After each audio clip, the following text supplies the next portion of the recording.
È con noi Carlo Bendoricchio, direttore del Consorzio Acque Risorgive, e stiamo cercando di capire quali sono i punti critici nella provincia di Venezia in caso di piogge e in caso di quindi rischi di alluvioni e di esondazioni. Allora, nel caso in cui si rompano gli argini, quali sono le zone più a rischio? È impossibile definire oggi qual è la zona più a rischio per una rottura dell'argine. La rottura dell'argine è imprevista, è imprevedibile, direi. Cioè non ci sono zone in cui gli argini sono un po' più fragili rispetto ad altre? Gli argini cerchiamo di tenerli ben manutentati perché sono una cosa molto seria. Il problema è che ci possono essere delle fonti esterne, animali, nutrie, gambero rosso che lo destabilizzano, ma anche in quelle condizioni l'argine di per sé è abbastanza sicuro. Può capitare che una piena molto prolungata nel tempo imbibisca molto il terreno e quindi possa portare a dei cedimenti.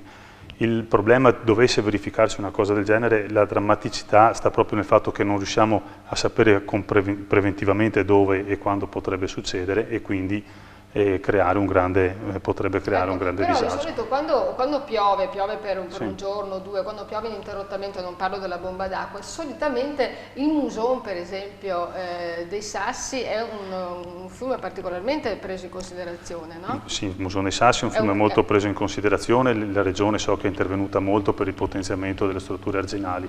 Il Muson dei Sassi ha un vantaggio rispetto alle altre reti minori, è che risponde molto rapidamente, quindi le piene lì è raro che durino tanti giorni continuamente. È a carattere torrentizio. Esatto, è più probabile che ci siano più piene una dietro l'altra, anche quelle sono molto rischiose e vanno tenute in debita considerazione. Il personale del Genio Civile, così come anche il nostro, quando si presentano casi di questo tipo sono in sorveglianza degli argini proprio per dare maggiore sicurezza e prevedere per quanto possibile. Risposta velocissima, è stata un'estate terribile, è piovuto moltissimo, ci sono dei punti in cui gli argini si sono indeboliti proprio perché abbiamo detto che le piene li indeboliscono?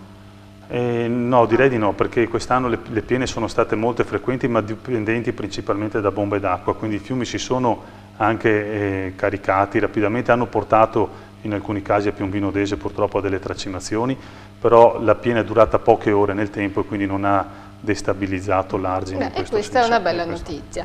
Grazie Carlo Bendoricchio. Nell'ultima puntata, che andrà in onda nella prossima edizione del telegiornale, parleremo del Marcenego.